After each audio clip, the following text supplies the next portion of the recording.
In a small village nestled between rolling hills and golden plains, a young girl named Zuri lived with her two little brothers, Tendo and Obasi. The villagers often called her the Sunflower Girl because of her radiant smile and how she always wore a bright yellow scarf that once belonged to her late mother. Life had not been kind to Zuri. Her parents had passed away when she was just 12, leaving her as the only caregiver for her younger siblings.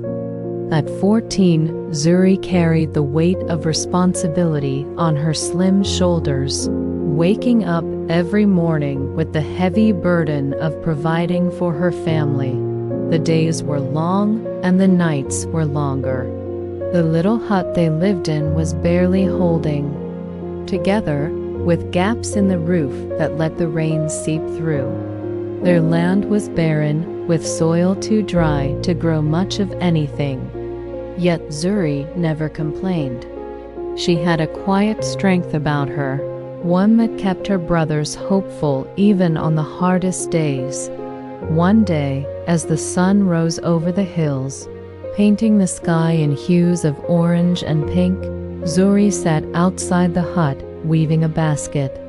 Tendo and Obasi played with pebbles nearby, their laughter lightening the air.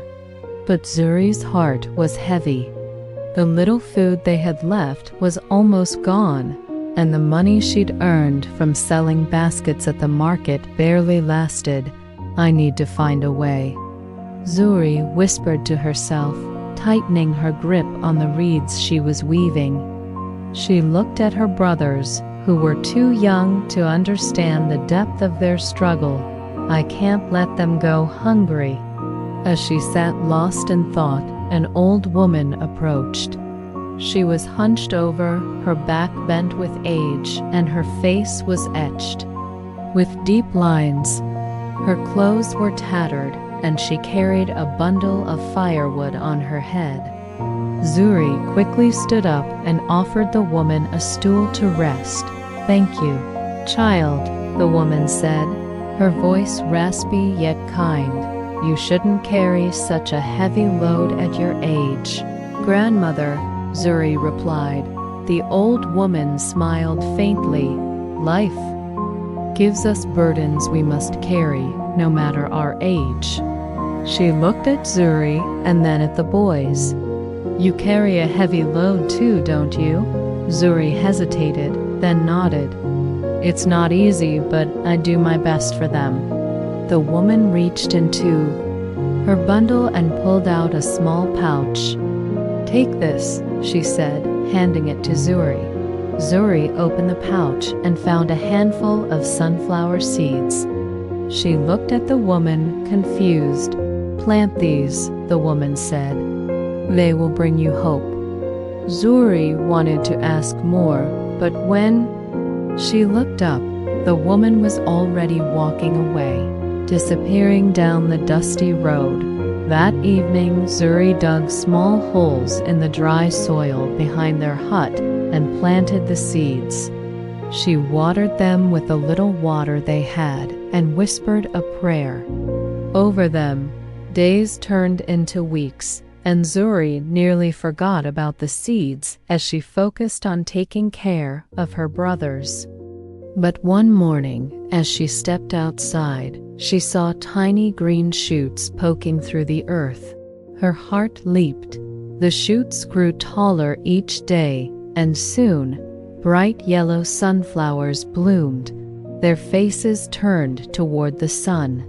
The sight filled Zuri with a sense of wonder and hope she hadn't felt in a long time.